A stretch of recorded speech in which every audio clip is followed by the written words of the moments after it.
can see people smirking, laughing. I don't know kung nakakatuwa yung sinasabi ko. I just feel offended when senators are talking about something so serious. Tapos kung hindi sila sang-ayon, sabihin. Kasi baka mali ako eh. I like to be told I am wrong. Kasi I want to be educated. Tama po. Diba? Oo. Bawal, pero meron pong nagkaso, pending po ata. Pending. Puntahan po niyo yung Marcos Highway ngayon.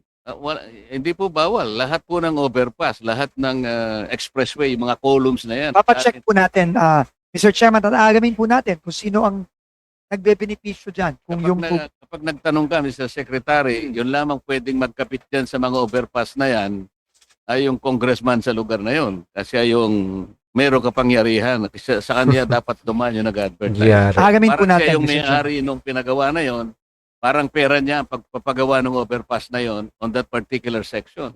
Tingnan po ninyo yung Marcos. Aalamin po natin, Mr. Hindi lang Chairman. Marcos. Salamat po, Sir Vince. The truth lang po.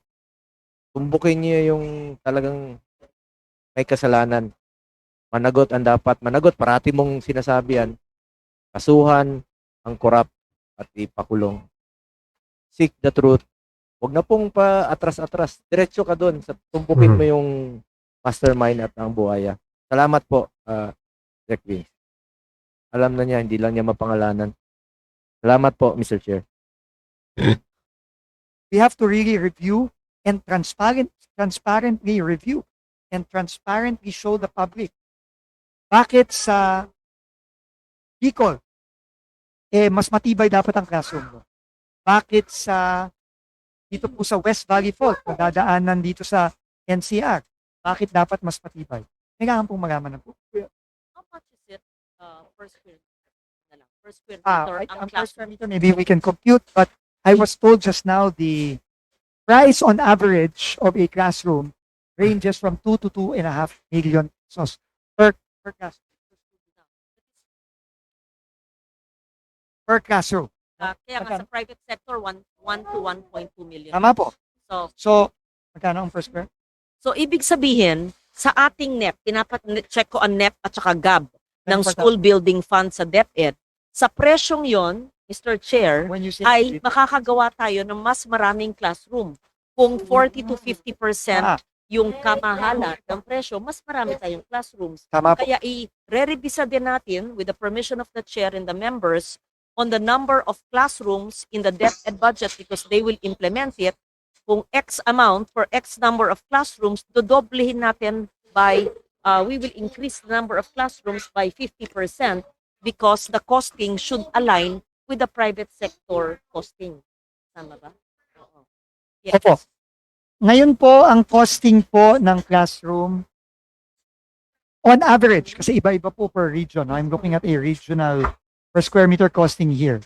On average po, lumalabas mga 27,000 per square meter pesos. 27,000 pesos per square meter. Per square meter po ito. Per square meter. Whether you build it on the ground floor or on the second floor of the structure, right? More or less, per square meter. Mas mahal yung higher floors, yes. Mas mahal, a little. So, Sabihin na po natin ranging from 27 to 30 plus thousand pesos square meter. cost based on the 2 million per unit per classroom? Yes po. So ibig sabihin, minus 40% yung cost ng 27,000 per square yung sa private sector. So, having said that, we will review, and this is due for the next hearing with the permission of the chair, the school building fund under DepEd, which will be transferred to DPWH so that we can know the number of classrooms and compute the prospective number of square meters because pare-pareho naman ang per square meter ng isang classroom. Dadami ngayon ang mabibuild nating classroom dahil yung cost na italaga sa NEP at sa GAB, ganun pa rin. Tama po. I In hope fact, the Secretary agrees. no, I agree 100%. Again, dalawa pong bagay ang kailangan nating repasuhin. Yung cost, kung ito'y mas mataas, at mukha pong yun ang lumalabas, no? Kung i-compare sa private sector. Pero again po yung design din. No, yung specifications. No? Yung specifications, kung yan po ba ay baka naman talaga over-design. No? Hindi po natin alam. Kailangan po nating repasuhin niya. Ang suggestion ko po, Mr. Chairman, is kailangan po gawin ito with private sector, What- with the what is engineering the cost associations. estimate between the DPWH estimate and the private sector? 27,000 per square meter. What about the private sector? Lumalabas daw po, Mr. Chairman, is ang private sector mga 1.5, 1.2 to 1.5 versus 2 to 2.5 So, per classroom. which means that nakukuha ng private sector 15,000 per square meter. Tama po. This is on 40% the po. assumption that the school building, the classroom is 100 square meters. And is up to specifications of the DepEd. I think that is po the question So- mark right now. Meron talagang problema. Bakit naman may tatayo ng private sector at 15 pesos per square meter, DPWH 27,000 per square meter? Agree po. Agree Pareho po. lang naman yung alimbawa, sa isang lugar, ang bato na gagamitin, kunyari riverbed lang. So palagay mo, Pareho po ang presyo ng semento, ng bakal, kaya ng... nga, Opo. sana man lang kung yung private sector ay, o yung gobyerno, kumuha pa sa Maynila samantalang itatayo sa Romblon. Mali naman yon. So ang source mo ng material is local. Di ba? Yung sand mo, hindi ka naman pupunta sa Porac, Pampanga para kunin ng Porac sand. Although pinakamaganda talaga ang sand sa Porac. Tama yun. So I think there is something wrong here. Kahit na private sector ang gumawa o gobyerno, pareho lang naman 100 square meter lang. So hindi naman dapat maglalayo sa 15,000. Siguro, kung 16,000 ang DPWH, baka sakali. Kasi merong Panggap baka pa. merong muse doon na kailangan tinitingnan. Hindi ganito kalawak yung diferensya. Um, that means the 28 billion pesos allocated for classrooms under DepEd, which will be implemented by DPWH, will generate much more classrooms than we expected. Tama? Yes. So, Kung private sector ang gagawa. hindi, maski sila sang-ayon naman yung bagong team ni Sec Dizon eh. Oh, tungo ng tungo si...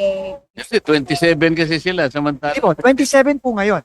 Ibig sabihin ni Pero pwede po nating ibaba Bakit hindi nyo na lang i-subcontract sa private contractor? Hindi, wag na kayong gumawa para makatipid tayo. Actually, private contractor lang po ata ang gumagawa. Hindi. Ang Kaya problema lang po ay yung hindi kapag budget. kayong gumawa 27. Pagka private sector 15 lang. So ipagawa nyo na lang sa kanya. Unang-una po, no? Ganito po. No? kapag po naman private contractor ang gumagawa, Sa, hindi po by administration ng tama DPWH. po. Binibid po nila yan. Tama po. Kaya nga po, Ano yung sinasabi nating private kanina? Ganito po, no? Para lang po klaro tayo, sa aking limited understanding, Yan, sinasabi mo kanina, Secretary, yung Filipino-Chinese Chamber. Kaya sila yon. Yun ang buong pagkakaakala ko. ay hindi po, yung Filipino-Chinese Chamber, I think po, pangkawang gawa po yun, no? Yun po ay donation. may I explain? Since it was my question, papaliwanag ko po. Ang tanong ko po kanina, kung magkano po ang construction per classroom per unit. Sa private sector po, sa ating nakaraang DepEd hearing ay 1 to 1.2 million, which is a 40 to 50% mas mura kaysa sa 2 million na sinabi ng DPWH per unit na classroom, no? Given apple to apple. So, ibig sabihin, yung ating DepEd school building na 28.056 billion using the estimate of 2.2 million per classroom ng DepEd amounts or covers 12,753 classrooms. Pero lo-lower natin ang pag-construct ng classroom na binibid naman nila sa private sector. Dadami, magiging increase ng 23,380. O, sa isang hearing lang ni Senator Gatchalian, dumami na ang classroom. O, see? Kung sang-ayon po yung secretary and the team, which is reasonable, because the cost is really mahal, mataas. So, hindi naman silang gumagawa. Binibid talaga nila yan. So, dapat conscious lahat up to the district level yung pagbid at ito yung presyo. Dapat pumayag Kasi nga may tongpats kaya tumataas yung presyo. yung private sector na contractor nila kasi yung ibang pribadong sektor na nagdo-donate ng classroom ay nagkakagawa ng ganun. Kung sinong gumagawa sa donation, yun din ang magbibid na gagawa. Am I correct? Uulitin ko po, ma'am, Yes. no? Uulitin ko po. para po magawa natin yung lahat tayo gusto po nating mas dumami ang kaya nating gawing classroom given yung limitadong budget natin. Para po magawa po natin doon, unang-unang pinaka-importanting kailangan gawin, ibaba ang cost per unit per square meter. Tama po. Ikalawa po, Medyo maingay doon, baka mga hindi sumasang-ayon sa akin, you can go to the mic. Kasi hindi kami engineers. Merong mga nagtawanan doon, maingay. I think you have to listen because this is very important. We're talking about lowering the price and giving more classrooms. Tama po. I can see people smirking, laughing. I don't know kung nakakatuwa yung sinasabi ko. I just feel offended when senators are talking about something so serious. Pinipipip natin to. opo, Tapos kung hindi sila sang-ayon, sabihin. Kasi baka mali ako eh. I like to be told I am wrong. Tama po. Kasi I want to be educated. Tama po. Diba? Oo. Sige. Ang importante po, so yun po, kailangan po nating ibaba ang costas na klaro po ngayon sa pag-uusap natin at sa hearing sa Department of Education, mataas. Ikalawa po, kailangan din pong ayusin natin yung disenyo. Dahil po, ma'am, yung pong very important na sinabi nyo kanina, kailangan ang comparison ay apples to apples. No, yun po ang pinaka-importante. Kung yung 1.5 million ng pribadong sektor ay eksakto sa specifications na hinihingi po ng DepEd sa DPWH, wala pong dapat rason na magkaiba ang presyo nun. So we have to also talk to DepEd and talk to the private sector para magkaroon po tayo ng clarity, no, dito sa pag-cost ng classrooms natin. Pero po, kailangan po talaga repasuhin ito kasi klaro po, kagaya na rin ng ibang mga proyektong tinignan natin ngayon, meron po talagang malaking pagkakaiba sa presyo. Sa presyo ng DPWH ngayon at sa dapat na presyo na prevailing sa merkado. So we take note of that. We thank the good secretary for agreeing with our proposal, and that would be good news for the education sector na dadami po yung classroom. I will no longer read into the record kung ilang classroom ang dadami. Ito, 10,627 classrooms plus 10,000 classrooms. Okay. Ito maliit na bagay pero I just want to put it on record kasi narinig ko lang sa iba yon pero hindi ko talaga yung traffic safety devices, cat's eyes, I keep on hearing about that. Sana wala na yan dito sa NEP po. O wala na. Okay. Isa po yan sa mga ginawa natin nung binigyan tayo ng limitadong panahon. Tinanggal na lang po natin across the board ng cat's eye, Okay. rack netting, Yeah. studs, at iba pa. Kasi I'm not familiar about this. I just want to understand. Current no? Contracts reportedly price solar road studs. May ilaw ba sa studs? At 11,000 to 12,000 pesos each. While again, the market canvas shows similar products at 1,000 to 2,000 pesos. I'm not too familiar with this. Wala naman ng mga humihingi sa akin in the past years. It was just brought to my attention, even allowing, sabi mo, for logistics, spec differences. The spread is massive. Market retail pa ito, 1 to 2,000. Pero ang road studs ng DPWH sa supplier nyo, 11 to 12,000. So may I hear from the secretary, but there are ongoing projects 2025. So what do we do? Nakakaiyak na. Yan po ay kasama din sa investigasyon natin na ongoing, Mr. Chairman. In fact, marami na rin pong nag-report niyan. No, nung pagpasok pa lang natin, rack netting, cat's eye, solar studs, solar lamps, ano yun, yung traffic barriers sa mga highway, lahat po yan. No, nakakatanggap po tayo ng iba't ibang report at subject din po sa investigasyon natin. At kung yan po talaga ay makita natin na overpriced, pasensyahan din po tayo. Kailangan pong Grabe, hindi mo pa nakikita na overprice. Hindi mo talaga masabi na pinapatungan, kinukomisyonan yan. Grabe naman itong si Sec Beans. yung mga gumawa niya. Kailangan din po managot yan. Pero, kailangan na rin po nating baguhin No, kasama din po yan, sinabi yan si Yusek Conti, kailangan po yung mga supplies na yan, cat's eye, supply ng rock netting, not only do we have to lower the price, but we have to ensure yung quality ng delivery. No? Kasi hindi lang po sa presyo eh. Minsan po ang dayaan sa quality eh.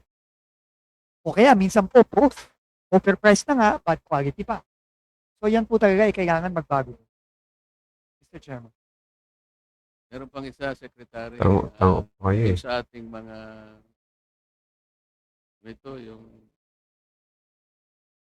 yung mga overpass natin, merong Signages. mga nag-advertise diyan.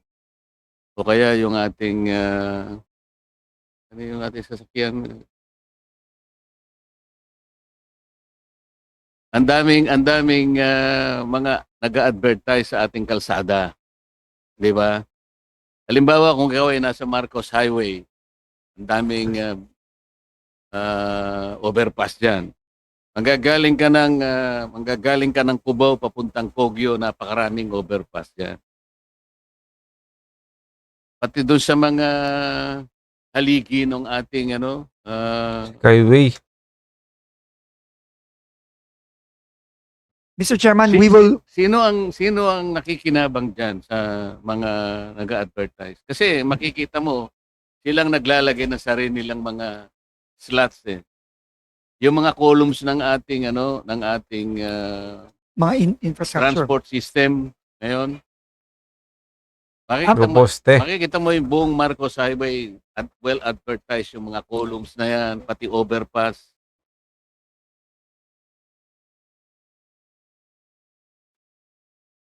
Sa regulation po, ito po, pasensya na po Mr. Chairman, ito po'y bago sa akin, no? Hindi ko po alam ito. Mhm. Pero base po sa sinasabi sa atin, yung pong pag-advertise sa mga flyover o sa mga elevated highway, no, expressways. Bago daw sa kanya. Pati yung mga columns ng ating expressways eh. 'Di ba? Nakikita ito po ay columns. ang general rule po ito, dito ay bawal po ito. So, ang general rule ay bawal. Yun po ang information na nakuha ko po ngayon. Pero mukha pong merong gumagawa at mukhang meron na pong atang mga kaso involved. Anong mukha eh, meron talaga. Halatang hindi niya talaga madiretso yung ano eh. Saka ba dumadaan, hindi mo nakikita yung mga nakakalat sa kalsada? Lagi siguro naka-chopper to kaya hindi niya nakikita yung mga signages, mga advertise na nakalagay dun sa poste ng kalsada. Bawal, pero meron pong nagkaso. Pending po ata. Pending. Puntahan po niyo yung Marcos Highway ngayon. Hindi po bawal. Lahat po ng overpass, lahat ng expressway, yung mga columns na yan. Papacheck po natin, Mr. Chairman, at aalamin po natin kung sino ang nagbe-benepisyo dyan. Kung yung Kapag nagtanong ka, Mr. Secretary, yun lamang pwedeng magkapit dyan sa mga overpass na yan ay yung congressman sa lugar na yun. Kasi yung meron kapangyarihan. Kasi sa kanya dapat dumaan yung nag-advertise. Yeah. aalamin po Parang natin, siya yung Mr. Chairman. may-ari nung pinagawa na yon, parang pera niya ang pagpapagawa ng overpass na yon on that particular section. Tingnan po ninyo yung Marcos Aalamin po Highway. natin, Mr. Hindi lang Chairman. Marcos Highway. Tingnan po niyo yung Santa Mesa papuntang Maynila. Punong-puno po yan. Tingnan niyo yung monumento papuntang Makati. Hindi naman tayo bulag para makita natin ng napakaraming mga advertising signs dyan. Sino po yung nakikinabang dyan? Kasi ang dami po niya. Araw-araw po yan. Papacheck po natin at kung ito nga po, ang sinasabi po sa akin ay ang general rule dyan ay bawal yan. Dapat po matanggal yan. Bawal pala yun. Ilan po naging bawal, Mr. Secretary? I think 15 years ko na pong from the very nakikita. beginning po ata, bawal. Marami, siguro, marami naman po talagang bawal. So, for 15 years, there is a continuing violation of Opo. the general rule. Opo. So, titignan po natin, Mr. Chairman, kung ito'y bawal, kailangan patanggal po ito. Pero alam naman po natin, marami pong bawal sa ating bansa na tuloy-tuloy din po ang pagbabayolate. Tingnan So, po ninyo yung Gagawin po natin yan, Mr. isang Chairman. bridge to sa tapat namin. Ito po, malapit sa Marcos Highway po ito. Ang gagawin po, magkabila, merong malaking advertising sign. Magkabila yon. Ayaw na pong tumawid yung mga tao, kasi lalo na po kung gabi, dahil may hold upper na po sa loob. Kasi nga natatakpan, natatakpan yung Hindi na makita. footbridge. Ganun po nangyayari. Pagdating nyo sa bandang Masinag, nandun na naman po. Napakarami po niyan. Ang tinanong ko lang, alam ko pong marami nakikinabang dyan. Ngayon, ang tanong ko, napupunta ba sa departamento at sino po bang may-ari ng Sigurado pong hindi napupunta sa department. Kung ano mang pero renta yan, sigurado pong may kinapupuntahan naman ito. most likely po. Meron. Aagamin po natin. At dahil nga po ito illegal, i-implement lang po natin kung ano ang batas, anong regulasyon. Kung yan ay illegal, dapat po itanggalin yan. Makikita po ninyo yung mga columns ng ating meron na po mga bakal sa mga columns eh. So every month, iba-ibang advertiser po ang naglalang. Sa Makatwid, pangmatagalan na po yun. Bakal na po talaga. Hanap buhay na yun. Po. Sa ating mga expressways po, makikita nyo yun. Yung kabahan po ng EDSA, hindi po natin pwedeng sabihin wala. Napakarami po. Salamat po, Mr. Chairman. I will yield to Senator Bongo, then I'll proceed with my questions after. Salamat. Ano lang po, a follow-up question lang. Mr. Chair, Senator Vince, I filed Senate Bill number 666. Secretary po, hindi po senator. Nadulas tuloy yung bunga. Never po mangyayari. Ganun ba? Sinadya mo ata eh. Tanungin kita ngayon dito. Tanungin niyo po ako, isa lang po ang sagot ko, Mr. Chairman. Kasi sinabi mo kanina, 2.5 years ka pa sa departamento, kung tatakbo, merong mababawasan ka ng ilang buwan. So, hindi naabot ng 2 taon. Hindi po mangyayari yun. Hindi ko sinasadya po yun na Mr. Secretary. Alam ko namang trabaho ka lang at unahin mo muna yung trabaho. Ulitin ko lang po, Secretary, I am one with the Filipino people in this crusade against corruption. Tulungan po tayo dito. At matagal tayong nagkasama noon. Mr. Chair, I filed Senate Bill number 666 or the New Building Code, which aims to protect the people's lives and mitigate the impact of disasters by setting standards and benchmarks that all buildings and structures must meet with, particularly the recommended structural stability and integrity designed to withstand disasters. Ilang dekada na po nakalipas mula nang naging batas po ang National Building Code of the Philippines. Naipasa po ito noong 1977 at mula noon marami na rin po nagbago, marami na rin po tayong natutunan tungkol sa building safety dahil sa makabagong sensya. Panahon na po na upang pag-aralan at i-update po itong National Building Code. Lalo na ngayon, no? Lindol at yung mga tulay ninyo na bumibigay, minsan nagtuturuan na kung sino may kasalanan. Hindi naman siguro sino ba namang gustong bumagsak yung tulay ngayong panahong ito. Hindi naman natin alam kung kailan po yun na natayo itong mga tulay na to at importante rito, mas handa tayo at wala na pong sisihan muna. Ngayong sunod-sunod po ang lindol, kalamidad, paano po nasusuri at nasisiguro ng DPWH na matibay at maayos ang structural integrity ng mga itinatayong infrastructure projects.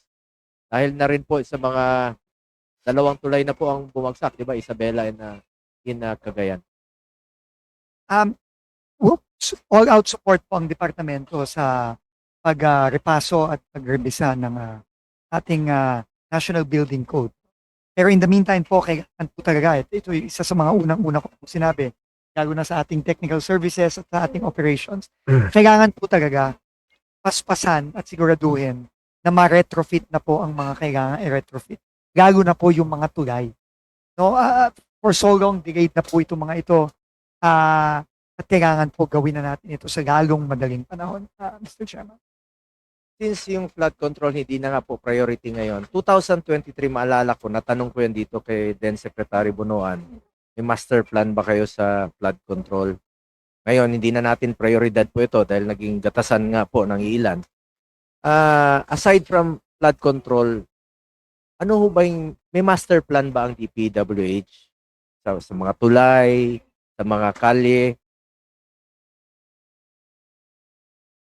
Meron ba kayong master plan for that? Para yung talagang prioridad ang bigyan niyo po ng priority.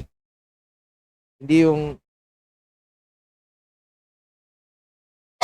kasi ngayon po basta-basta na lang po maglalagay minsan sa mga amendments na hindi niyo na po na nababalidate minsan. Sana po nakalinya po ito sa inyong master plan talaga. Tulay ba o sa mga roads?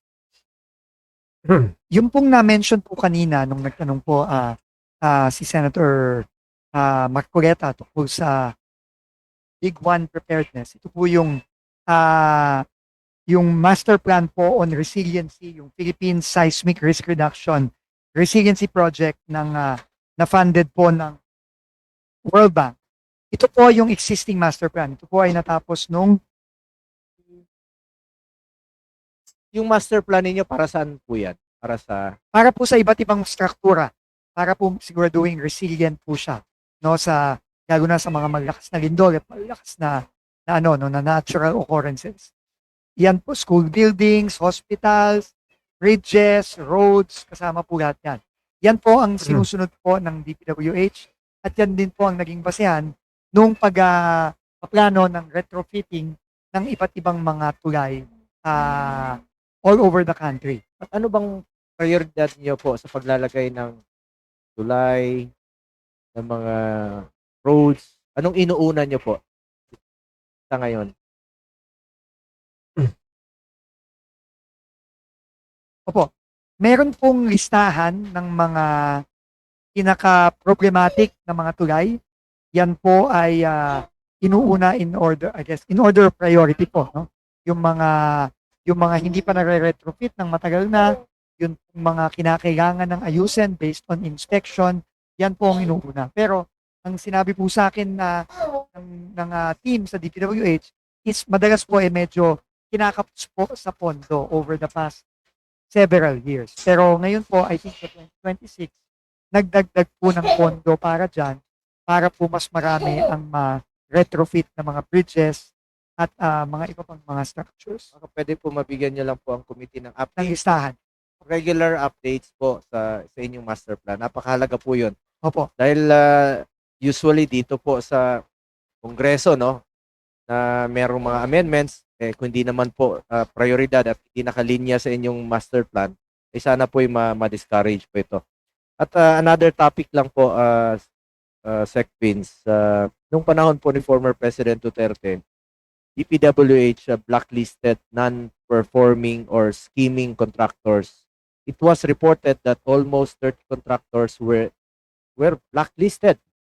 At ano po yung status ng blacklisting of contractors for possible anomalous or problematic projects? You mentioned before na ang blacklisting po ng contractors for life, no? Sana tuluyan nyo po ito. Talagang ngayon, nadidiscover nyo po sino yung mga ginagawa lang pong negosyo, wala namang kapasidad, at talagang naging involved po dito sa kalokohan, sa mga substandard, sa mga ghost projects. Totohanin nyo po yung pag-blacklisting for life talaga. Opo. Not Mr. only blacklisted, but panagutin nyo po talaga. Yung pong mga na-involve ngayon dito sa mga maanumalyang flood projects, yan po talagang iba-blacklist natin for life. In particular, yung mga Iskaya companies. So, yan po. At susunurin na po natin yung mga iba pang mga gumawa ng mga ghost projects. Kami po ay naniniwala talaga. Lalo na kapag gumawa ng kahit isa lang na ghost project ang isang contractor, yan po hindi na po dapat pwedeng magtrabaho para sa gobyerno forever. No? At yan po ang policy i-implement natin. Pero ito pong 42 na blacklisted companies nitong since 2022, 23, 24, 25, ito po ay ang duration lang po ng mga ito ay 1 year to 2 years, no? Pero kailangan po talaga maging mas stricto tayo dito, Mr. Chairman. No? Ang ano po kasi, no, under our law now, nung nakaraan po, bago napasa yung bagong pasaran po na batas ng ating Kongreso, yung amendments to the Government Procurement Act, before that po, 2 years lang po maximum ang blacklist. Pero ngayon po, meron na po tayong basehan dahil po sa RA 12009, pwede na po tayong mag-impose ng perpetual blacklisting. At yun po ang ginagamit natin. Not only blacklisted, kasuhan nyo po. Ay, opo. Talagang panagutin nyo po. Kakasuhan po talaga natin at ipapakulong natin sila, Mr. Chairman. Lalong-lalo na po yung talagang involved sa kalokohan, sa mga ghost project na ginagawa pong gatasan ng iilan po. Inaantay po yan ng ating mga kababayan. Opo. Wala pong dapat piliin na Sec Vince, kahit sinong kamag-anak pa yan, kahit sinong kamag-anak po ng politiko. Ako mismo, I'm willing to be the complainant po. Kahit sino pa yan. Huwag ko kayo matakot, Sec Vince. Alam ko pong napakabigat ng trabaho mo ngayon, pero nakikiusap lang po ako sa iyo. On behalf of the Filipino people, just do what is right. You have been in government for 30 years. Halos pagkasabay tayo. Let us continue doing what is right and what is fair po. At sabi ko kanina, yung katotohanan lamang po. Seek the truth lamang po at hindi ka magkakamali. Not because this is the task given to you by who appointed you, but gawin nyo po ito for the future of our nation. Nakaantabay po ang ating mga kababayan na nag-aantay po na meron pong managot. Panagutin po natin. Ikulong nyo po. Kasuhan nyo po yung dapat managot dito. Mr. Chairman, uulitin ko lang po ang sinabi ng ating Pangulo. Wala pong sisinuhin, wala pong sasantuhin. Kahit sino po, kung saan ang ebidensya patungo, doon po tayo tutungo. At yun po ang commitment natin, hindi lamang sa Pangulo, kundi sa buong bansa. Yun po ang gagawin natin. Makakaasa po kayo, Mr. Chairman. Salamat po, Sec Vince. The truth lang po. Tumbukin niyo yung talagang may kasalanan. Managot ang dapat managot. Parati mong sinasabi yan. Kasuhan ang korap at ipakulong. Seek the truth. Huwag na pong pa atras-atras. Diretso ka doon. Tumbukin mo yung mastermind at ang buhaya. Salamat po, Sec Vince. Alam na niya, hindi lang niya mapangalanan. Salamat po, Mr. Chair.